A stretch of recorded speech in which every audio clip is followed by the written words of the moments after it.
হ্যাঁ, আপনারা কারা? ইনকাম ট্যাক্স অফিস থেকে এসেছি। ম্যাডাম, ওই আপামনি কোথায় আছেন? তাড়াতাড়ি আসেন। ইনকাম ট্যাক্সের লোক সব বাড়িতে তাড়াতাড়ি আসেন।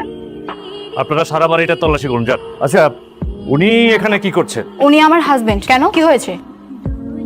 আমাদের কাছে ইনফরমেশন আছে ওনার ব্যাংক অ্যাকাউন্টে 2000 কোটি টাকার অবৈধ লেনদেন হয়েছে।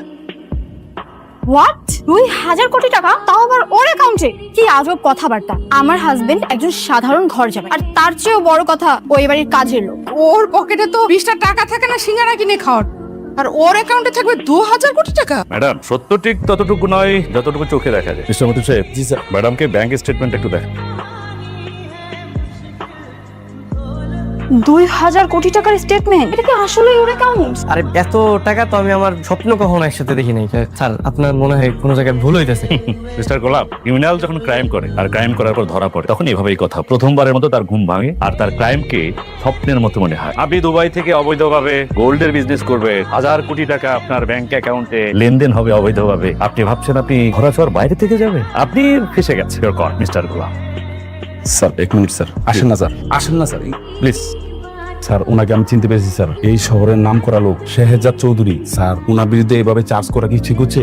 মতিন সাহেব, এই চিকেন হার্ট নিয়ে এতদিন এলেনে কাজ করছেন, আপনার কি মনে হয় আমি এমনি এমনি চলে এসেছি? ওনার কথা শুনে চলে এসেছে? একটা কথা মনে রাখো, কথার পেছনে যেমন কথা থাকে, এই বাপের পেছনেও কিন্তু বাপ। বাপের পিছনে বাপ? কি বলছেন স্যার? কে সে? Daud Khan. Daud Khan? Sir, sir sorry, হ্যাঁ কি জন্য বলছিলেন? দেখেন, বারবার সবাই ভুল করে কাজের ছেলেকে অনেক বড় মাপে কিছু একটা ভাবে। আসলে ও ওই লেভেলের কেউই না। ম্যাডাম, উনি ওই লেভেলের কেউ নাকি কেউ না সেটা কিছুক্ষণের মধ্যেই প্রমাণ হয়ে যাবে। Just wait. মতিন সাহেব, জি স্যার, ওনার ফিঙ্গারপ্রিন্টটা নিয়ে নিন। আপনি ফিঙ্গারপ্রিন্টটা দিন। আপনার 2000 কোটি টাকা লাস্ট কোথায় কিভাবে লেনদেনটা হয়েছে, কোন অ্যাকাউন্টে গিয়েছে, এটা এখন ক্যালকুলেট করে বেরিয়ে আসবে। স্যার ওনার তো কোনো অ্যাকাউন্ট শো করছে না। স্যার দেখুন স্যার। কি বলে? How possible? স্যার আমি আপনার আগেই বলছিলাম যে আপনাদের কোথাও একটা ভুল হইতেছে। তাই তো বলি, ওর মতো একটা ফকিরনি ছেলের অ্যাকাউন্টে 2000 কোটি টাকা? হাস্যকর। Sorry, just a minute. Sir, sir, আসসালামু আলাইকুম। স্যার, আপডেট হচ্ছে একটা প্রবলেম হয়েছে স্যার। মানে আমাদের সঙ্গে তো মিলছে না, ওনার কোনো অ্যাকাউন্ট শো করছে না, এরর দেখাচ্ছে। হোয়াট? ঘন্টা আগে আমি নিজের চোখে দেখেছি। কি বলছো? ফিঙ্গারপ্রিন্ট নিয়েছে কিন্তু অ্যাকাউন্ট শো করছে না স্যার। আচ্ছা ঠিক আছে, বিষয়টা আমি দেখতেছি। জি স্যার। স্যার, আসসালামু আলাইকুম। সরি। লিসেন মিস্টার, কাউকে জাজ করার আগে ভালো করে জেনে বুঝে আসবেন, না হলে যে কেউ আপনাদের বিরুদ্ধে অ্যাকশন নিবে। সরি ম্যাডাম, আসলে বিব্রত করার জন্য আমরা ক্ষমা প্রার্থী। চলুন। আন্টি, আপনি যেভাবে বলেছিলেন আমি ভাবেই সব প্ল্যান করেছি আর কি। আমার পরিচিত একটা কাজে অফিসে আছে, আপনার অনুমতি থাকলে আজকে রাতে আমরা আমাদের বিবাহ কাজটা সম্পন্ন করে ফেলতাম। ঠিক আছে, ধন্যবাদ আন্টি। সবকিছু অ্যারেঞ্জ করে ফেলি, ব্যবস্থা করে ফেলেন। আসি আন্টি, আসসালামু আলাইকুম। কি ভাই, দেখতে আসছেন না কিনতে আসছেন? দেখতে না, আমি আসলে কিনতে আসছিলাম। আমার এই যে মালিকের আজকে জন্মদিন, তো মানে শ্বশুরও হয় আবার মালিকও হয়, তাই ওনার জন্য একটা দামি আংটি কিনতে আসছে। দেখেন কোনটা পছন্দ হয়। ভাই একটু দামের মধ্যে দেখা। আচ্ছা, লেটেস্ট মডেল। হ্যাঁ, এই যে দেখেন ভাই, ভাই এই যে এই বড়টার দাম কত? এটা 203, 65,000 টাকার মতো আসে। এত দাম? বুঝলেন ভাই, শোনা ভাই, ভাই 6-7 হাজার টাকার মধ্যে হয় না? 6-7 হাজার টাকা কমে? এই টাকার মধ্যে হয় না আংটিটা? 6-7 হাজার দিয়ে আপনি সোনা কিনবেন? এই জাফর, ফকিনি কাস্টমার আছে। হ্যাঁ, যাও বের করে দাও এগুলা। ধর মিয়া, জানাত ধর। বাবাকে আজকে কিন্তু সারপ্রাইজ দিব, বাবা যেন বুঝতে না পারে আগে থেকে। হ্যাঁ সরি এভরিবডি। না মানে বার্থডে তো একটু স্বাস্থ্যের সময় নিলাম বললাম। বাবা, হ্যাঁ তোমার জন্য ডায়মন্ডের রিং নিয়ে আসছি, দেখি তো তোমার হাতে কেমন লাগে। আচ্ছা ঋষাদ, আংটি আমার পছন্দ ঠিক আছে, কিন্তু তাই বলে প্রতি বছর আমার বার্থডেতে এরকম দামি দামি আংটি গিফট করো আমার, কোথায় রাখবে এগুলো? বাবা, আচ্ছা দাও দেখি। বাহ, সুন্দর, থ্যাংক ইউ বেটা। বাবা, হ্যাঁ? ও তোমার জন্য একটা ডায়মন্ডের রিং আনছে। আমি ওকে বলেছিলাম তোমার ডায়মন্ডের রিং অনেক পছন্দ। কই দাও বাবাকে। অবশ্যই অ্যানিন আঙ্কেল, দুবাইয়ের পিওর ডায়মন্ড, নিজে আপনার জন্য চয়েস করে এনেছি। থ্যাঙ্কস। কি ব্যাপার গোলাম, তোর হাতে এটা কি? মানে আমিও বাবার জন্য একটা আংটি কিনছিলাম। বাবা দেখো, 50 টাকা দামের একটা আংটি নিয়ে আসছে। সেটা রাখবা না ফেলে দিবা? ফেলে দিবে কেন? ও ওর সামর্থ্য অনুযায়ী বাবার জন্য একটা রিং কিনে এনেছে, ওটাও রাখবে। আচ্ছা বন্ধু, কি ঋতুর জামাই? হ্যাঁ ঋতুর জামাই। ও আই সি। তো গোলাম দাও। জি। ওকে, থ্যাংক ইউ। ওয়েট, আমি একটু দেখি কি টাইপের ডায়মন্ড। চিষ্টি, সব জায়গায় তোমার এই জহুরিগিরি বাদ দাও তো। আমাকে একটু দেখতে দাও না বন্ধু। আচ্ছা ঠিক আছে, দাও। আরে এটা তো নকল। কি নকল? হ্যাঁ নকল আন্টি। আচ্ছা এটা দেখি, এটা কে দিয়েছে? আমার বয়ফ্রেন্ড দিয়েছে। ও আচ্ছা আচ্ছা। শিট, এটা তো আরো নকল, গুলিস্তানের মাল। শিট। আচ্ছা এবার এটা একটু দেখি। এটা দেখতে হবে না বোন, প্লিজ। বুঝতে পারছো না, এটা তো রেপ্লিকা। একটু দেখতে দাও। আচ্ছা ঠিক আছে, দেখো।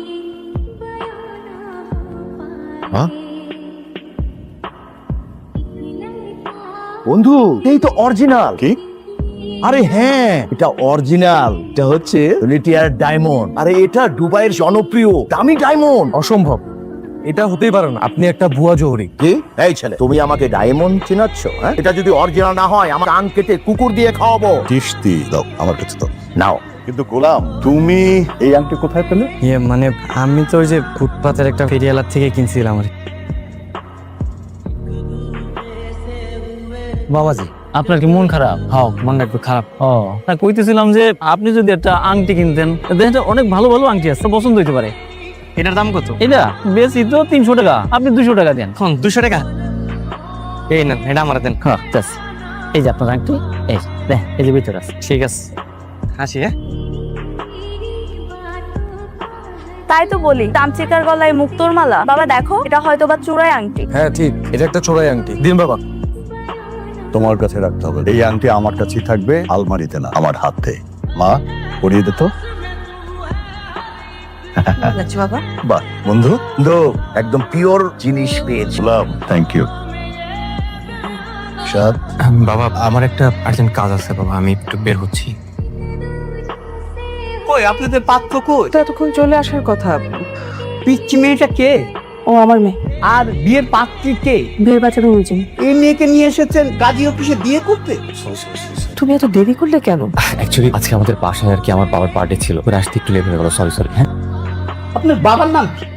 Sirajul Islam. Voter ID card ঠিক আছে তো? ঠিক আছে, সব ঠিক আছে। তাহলে ম্যাডাম এইখানে সিগনেচার করে। আমি তো আসছি। হ্যালো বাবা, হ্যাঁ কে? আমাকে চিনতে পারছিস? মা বলছিলাম। ওই মহিলাটা না? বলেন, কি বলবেন? বাবা, তোর বউকে আজকে আমরা সাথে বিয়ে দিয়ে দিচ্ছি বাবা। দেন না, বিয়ে দিয়ে দেন, সমস্যা কি? না মানে আমার মনে হলো যে শেষবারের মতো তোর কাছ থেকে অনুমতি নেই। ঠিক আছে, আমি অনুমতি দিয়ে দিলাম। বোমা সাইন করো। মা তুমি সাইন করো না। কি হয়েছে দাদু ভাই? আমার মা আমার আব্বুকে বিয়ে করবে। ওনাকে কেন বিয়ে করবে? মামনি, আজ থেকে আমি তোমার বাবা। না, তুমি আমার বাবা না। শোনো না, এখন সাইন করো। বোমা সাইন করো না প্লিজ। চলো মনের ব্যাগগুলো উপরে নিয়ে যাবো। ছোট মালিক কোনারা? ওর নাম ফাতেমা, আমি ওকে বিয়ে করেছি। হ্যাঁ, হারুনি? আমার মেয়ে। ওরে আল্লাহ রে! বেগম সাহেব, তাড়াতাড়ি আসেন। কই আছেন? জলদি আসেন। আচ্ছা, আপনি কি এই মহিলার সত্যি সত্যি বিয়ে করছেন? হ্যাঁ হ্যাঁ ভাই, আপনার দুনিয়াতে আর কোনো মেয়ে মানুষ খুঁজে পেলেন না, এই মহিলারে আপনার বিয়ে করা লাগলো। এরা আমার পিছনে উঠা বুড়া লাগছে আমার সংসারটা ধ্বংস করার জন্য। আপনি আবার বিয়ে করে নিয়ে আসলেন, এগুলো কাম করছেন? আমার ভালো লাগছে, আমি বিয়ে করছি। তোর কোনো সমস্যা? সমস্যা তো অবশ্যই, এরা তো আমার একদম পাগল বানিয়ে দিচ্ছে। তুই আর কোনো চিন্তা করবি না, সে এখন আমার স্ত্রী, ওকে ডিস্টার্ব করবে না। তাইলে ঠিক আছে। তুই শুধু